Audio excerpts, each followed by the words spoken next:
Magano tayo ng malunggay. Ito, malunggay na naman tayo. Malunggay is life. Sabi ko na.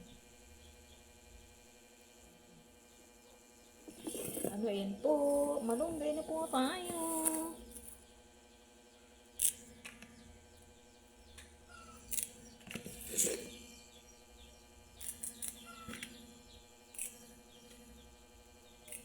Alam mo mga food lover, pag nag-ano ako ng malunggay, isang diretsahan na. Hindi na yung aanohin ko.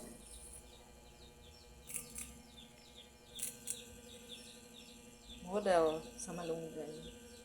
Masarap to, malunggay pandesal.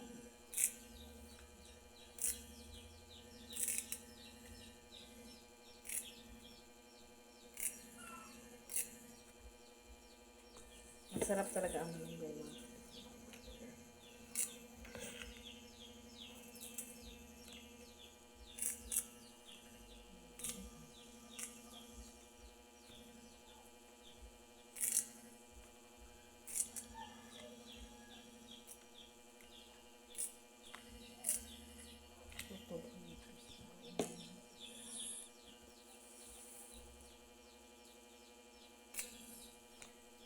Hello guys! Ano yun na naman?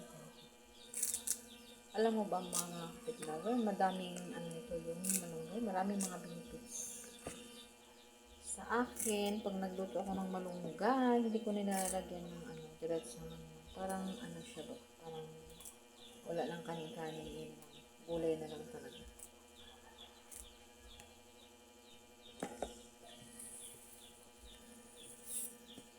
Kayo ba? Nakain din ba kayo ng malunggay?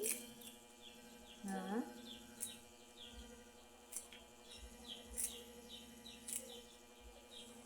Malunggay is life talaga, mga kapit-lover. Yung aking bibidog pag magkasakit talaga siya. Alam mo ba kung anong ginagamit, anong pinapainom ko sa kanya? Unang-una, pag hindi siya kumain sa isang araw, hindi, ibig ko sabihin, hindi siya kumain ng umaga. Tapos pinakain ko ng tanghali, ayaw pa rin. Alam mo, ang pinapainom ko talaga sa kanya, malunggay lang. Katas ng malunggay. Wala nang ipa. Tapos pag may sipo naman siya mga kapitlawa, yung aking baby, pinapainom ko ng fit kafka.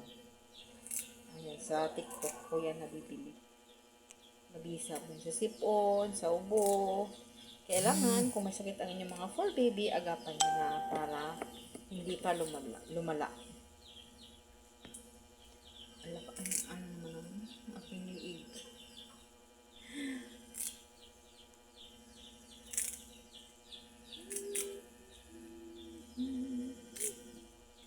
Yan po, tapos na tayo. Yun na yung aking na-harvest. Malunggay is life. Kanina lang malunggay din ako. Tapos ngayon malunggay na naman. Maganda to sa kalusugan mga kapitlaw. Kung ako nga pag may masakit yung aking tummy or parang yung aking ulcer, hindi naman ulcer talaga. Ito yung iniinom ko lang. Pinipiga ko lang siya. Tapos yung katas ng malunggay, yun ang iniinom ko. Maraming tong malunggay na tong madaming ibig sabihin yung halimbawa magkasakit kayo or may lagnat or may ulcer na sakit yung tiyan nyo, ito yung talagang iniinom ko. Inaano ko lang yung malunggay, yung ibig sabihin yung pinipiga yung niya, yung katas, yan ang iniinom ko. Kaya lang po. Bye bye. Ang dami ko na sinasabi. Bye bye.